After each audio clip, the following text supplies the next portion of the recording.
These walls had never been broken, not once, in over 1,000 years.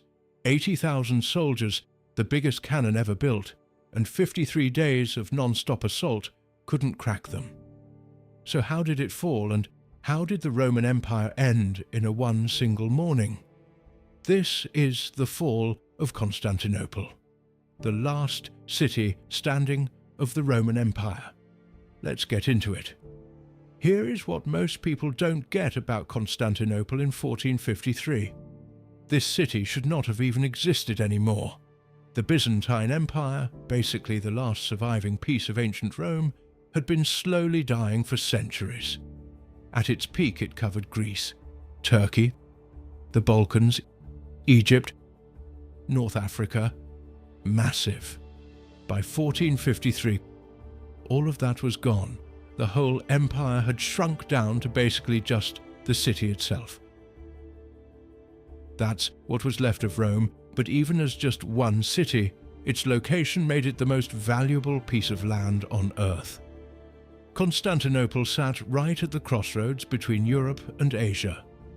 Every ship, every trade route, every army moving between continents had to deal with this city. Whoever owned it owned everything passing through it. Inside the city, though, things were bad. The population had crashed. Whole neighborhoods were just empty. In some parts of the city, literal fields and weeds were growing inside the walls. Inside. What used to be the biggest, richest city in the Western world, and now there were fields growing in it.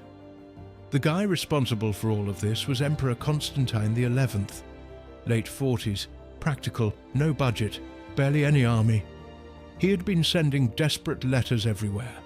The Pope, Venice, anyone who might actually send soldiers.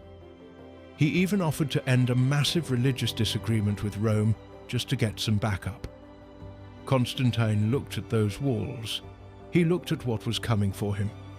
And he stayed. He just stayed. The guy on the other side of this was Mehmed II, Sultan of the Ottoman Empire. 21 years old, he had been obsessed with Constantinople his entire life. He had studied every single failed attempt to take it. He spoke 6 languages. He had even tried to take it once already at the start of his reign and failed. And here is the thing about Mehmed. He did not spiral about it. He just figured out what went wrong and fixed it. He quickly figured out the real problem. The problem was the walls. So he decided to build the one thing that could actually deal with them. He hired a Hungarian engineer named Orban to build the biggest cannon anyone had ever seen. And I mean that literally. Nobody had ever built anything like this. It fired stone balls weighing up to half a ton. When it went off, people could feel the ground shake from miles away.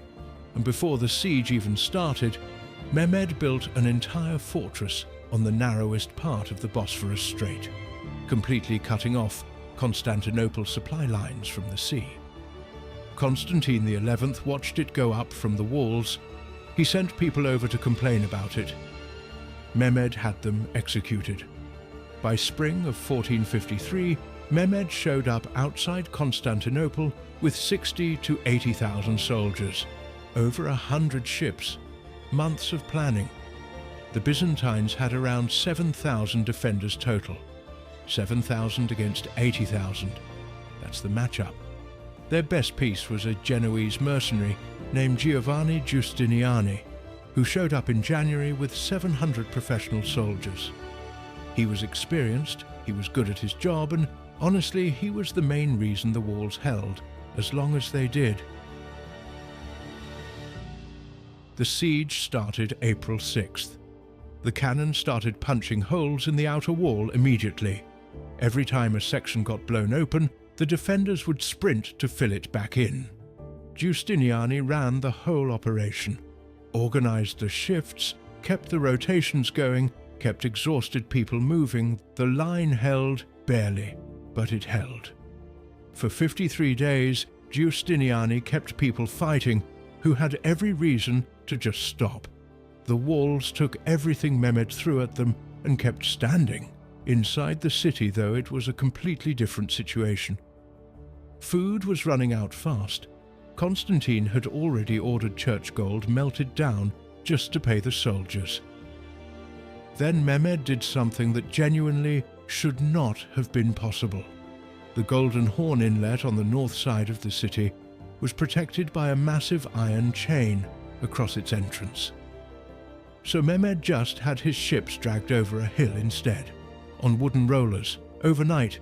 The Byzantines woke up the next morning and there was an Ottoman fleet already inside their defences, already there, on the inside. Then in late April, lookouts on the walls spotted sails on the horizon. For one moment everyone thought the Western fleet had finally actually shown up. They were Venetian ships, carrying grain, to sell to the Ottomans. Constantine XI went to the Hagia Sophia, took communion, and said goodbye to everyone in the building. His final speech to his commanders was about the glory of Rome, and dying with honor for something that mattered. It sounded way less like a battle plan and way more like a goodbye. He was right. The final assault kicked off just after midnight on May 29th. Wave after wave of Ottoman troops hit the walls. The defenders pushed them back. Then Mehmed sent in better troops, then pushed those back too. Then Mehmed sent in the Janissaries, his actual elite soldiers, the ones he had been saving for this exact moment. During the Janissary assault, Giustiniani got hit.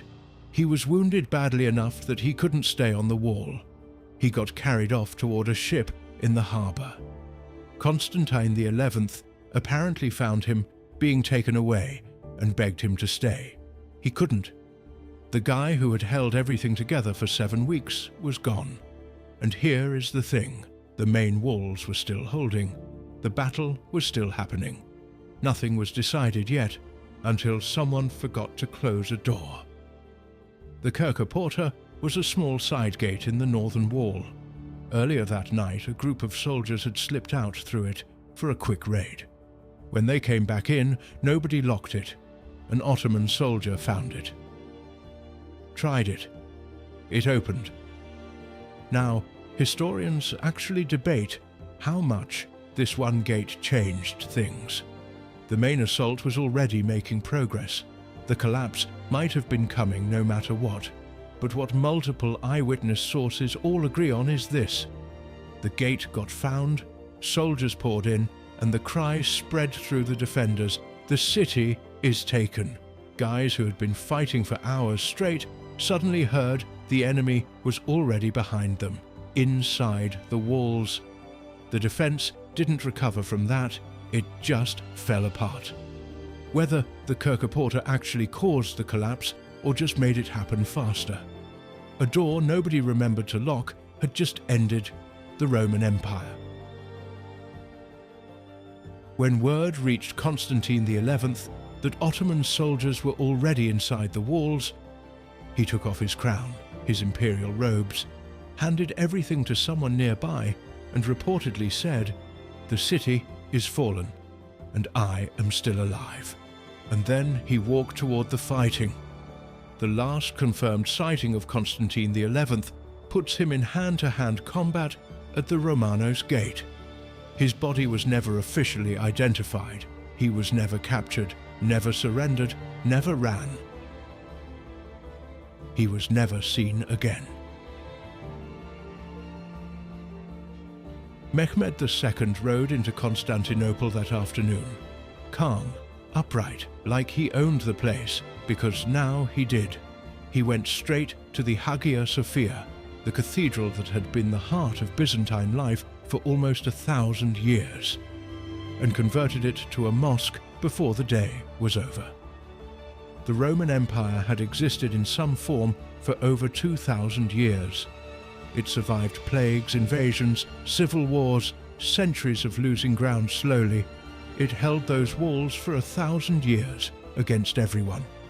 And then, in the early hours of May 29th, 1453, a soldier walked back through a small gate in the northern wall and just didn't turn around to close it. By morning, it was gone. Do not forget to lock your doors.